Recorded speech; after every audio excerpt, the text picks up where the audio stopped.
dipanggilnya Dito Mahendra, ya, pelapor Nikita Mirzani di KPK. Nah, pemanggilan Dito Mahendra di KPK ini dalam kaitannya apa, Bang? Itu terkait dengan dugaan TPPU, tindak pidana pencucian uang. Pencucian uang. Ya. Ada kemungkinan nggak jika kemudian KPK menemukan bukti yang cukup kuat keterlibatan dari Dito Mahendra, kemudian statusnya berubah begitu, Bang? Ya mungkin saja kali itu ya. Semuanya itu segala kemungkinan pasti bisa saja. Tapi ya tentunya kan harus ada dasarnya.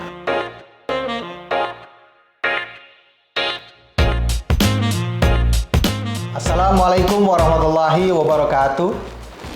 Kembali lagi di YouTube channel Halo Pengacara. Apa kabarnya sahabat Halo Pengacara? Semoga baik-baik saja ya.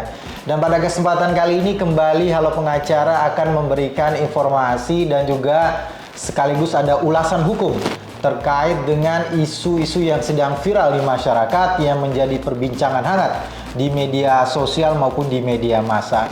Bersama Bang Nasrullah Nasution, kembali kita akan membahas isu terkait dengan dipanggilnya Dito Mahendra, ya, pelapor Nikita Mirzani di KPK.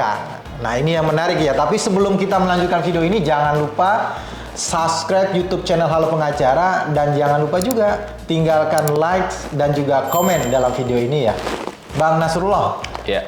Abang mendengar berita atau membaca di berita di media massa atau online gitu ya, bahwa Dito Mahendra atau Mahendra Dito Sampurna kalau tidak salah itu dipanggil KPK. Nah, yang kita tahu kan Dito Mahendra ini kita kenal sebagai pelapor Nikita Mirzani dalam perkara dugaan tindak pidana ITE ya di Pengadilan Negeri Serang ya, sidangnya pada saat itu ya, Bang.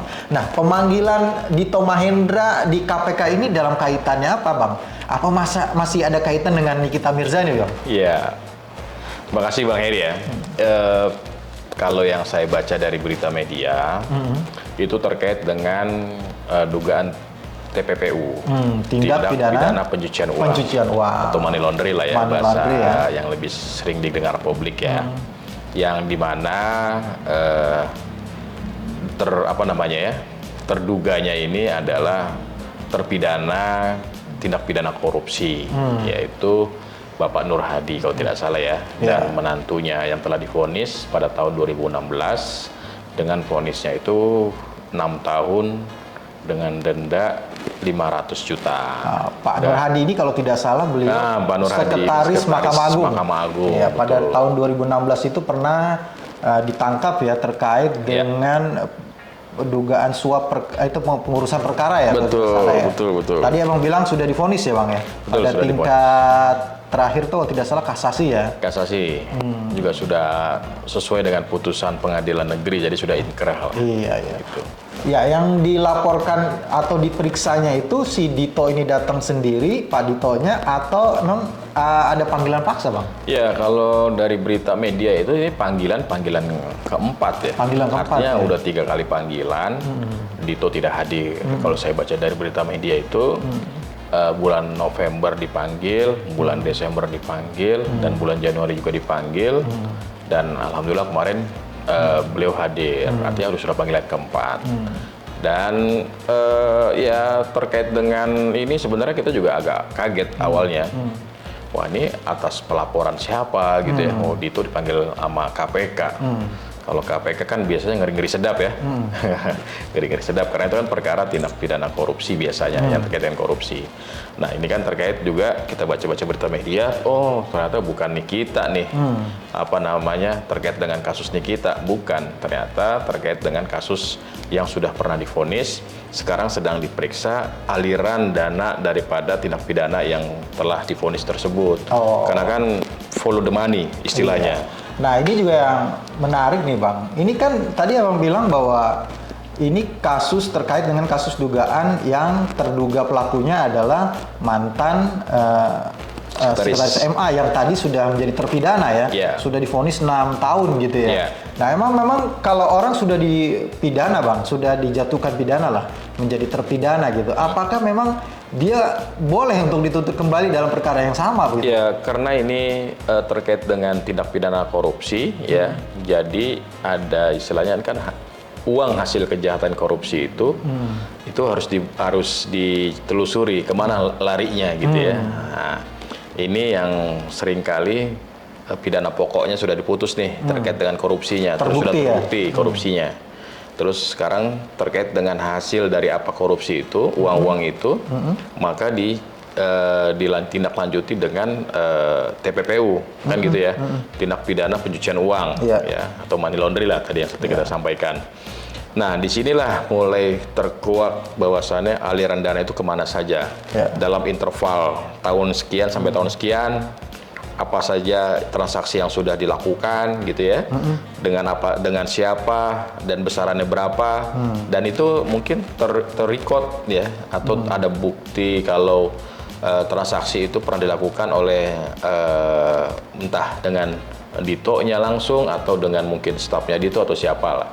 Kalau bahasa di media kan pernah ada apa istilahnya itu aliran dana itu kan nggak harus uang cash ya, tapi aliran dana itu bisa saja transaksi bisnis sebenarnya, kayak membeli aset atau membeli properti lah ya, atau membeli apapun bentuknya, tapi itu bentuknya bisa jadi itu transaksi bisnis ya. Tapi karena dalam interval waktu yang dicurigai itu adalah tindak pidana, dikhawatirkan atau dicurigai dana untuk transaksi tersebut itu dari uang hasil korupsi.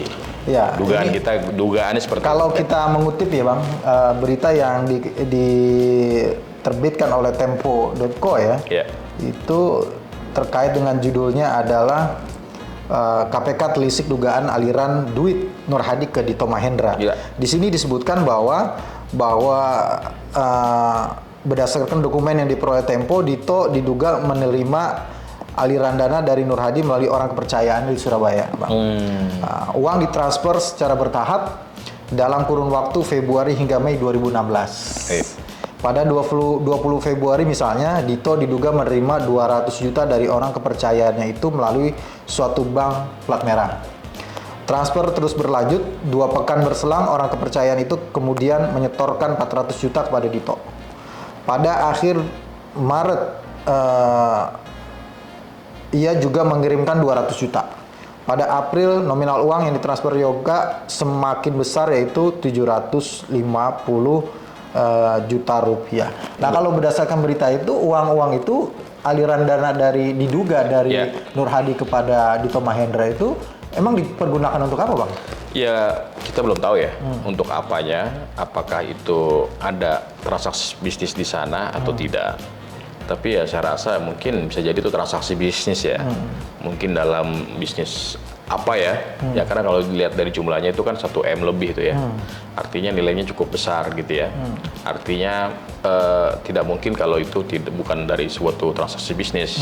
Tapi ya mungkin karena nilainya cukup besar itu, karena berkali-kali ya dalam rentan waktu yang cukup singkat sebenarnya, tidak terlalu lama, jumlahnya 1 M itu. Nah, mungkin itu yang sedang ditelisik dan ditelusuri. Apakah memang itu murni bisnis atau tidak? Nah, saya rasa concernnya di situ sih. Iya, ini juga yang menjadi perhatian juga ya. Artinya bisa ada kemungkinan pemeriksaan terhadap Dito Mahendra ini berlanjut begitu ya. Dan mungkin nggak Bang, ini kan statusnya sebagai saksi gitu. Ada kemungkinan nggak jika kemudian KPK menemukan bukti yang cukup kuat keterlibatan dari Dito Mahendra, kemudian statusnya berubah begitu Bang? Ya mungkin saja kali itu ya. Semuanya itu segala kemungkinan pasti bisa saja. Tapi ya tentunya kan harus ada dasarnya. Harus ada standar apa yang membuat dia harus naik status atau tetap dengan status itu. Kalau memang dasarnya dirasa kuat, bukti-bukti kuat, ya itu kewenangan dari KPK. Tapi yang menarik adalah yang bisa kita lihat dari kasus ini, setiap transaksi dengan siapapun itu ya mungkin perlu kan kita nggak mungkin juga orang bisnis ini uangnya dari mana gitu kan, nggak mungkin juga kita tanya, atau kita buat disclaimer lah ya bahwasannya uang yang kita terima itu adalah uang bukan dari hasil kejahatan, bukan dari suatu tipu muslihat dari siapapun, sehingga itu adalah kewenangan orang tersebut. Kan rasanya jarang ada tuh kayak gitu ya, jarang ada. Tapi ya mungkin inilah ya, yang kecurigaan itu kan dalam interval tertentu itu transaksi yang dilakukan cukup besar, terus ya tinggal dibuktikan saja. Kalau memang ada produknya, ada hal yang memang dibuat itu menjadi sebuah memang adalah murni bisnis, kan saya rasa kan sah-sah aja, nggak ada masalah. Iya. Jadi yang perlu dipastikan ini perkara pemanggilan Dito Mahendra di KPK itu sama sekali nggak ada kaitannya dengan Nikita Mirzani ya Bang ya? Tidak ada. Ya ini hanya pemanggilan terkait dengan tadi kasus dugaan tindak pidana pencucian uang ya. Betul. Yang melibatkan terduganya adalah mantan sekretaris MA Bapak Nur Hadi begitu ya. Yang perkaranya sudah diputus terlebih dahulu, perkara asalnya korupsinya dengan pidana 6 tahun penjara gitu ya Bang. Betul. Ya baik Bang, terima kasih atas waktunya menemani saya pada kesempatan kali ini, dan terima kasih juga kepada sahabat Halo Pengacara yang sudah menyaksikan video ini sampai dengan selesai. Jangan lupa dukung terus Halo Pengacara dengan memberikan like, komen, share, dan juga subscribe YouTube channel Halo Pengacara. Dan jangan lupa nyalakan lonceng supaya tidak ketinggalan update ulasan hukum dari Halo Pengacara terkait dengan isu-isu yang sedang viral di masyarakat. Sekali lagi terima kasih, salam Halo Pengacara. Assalamualaikum warahmatullahi wabarakatuh. Assalamualaikum.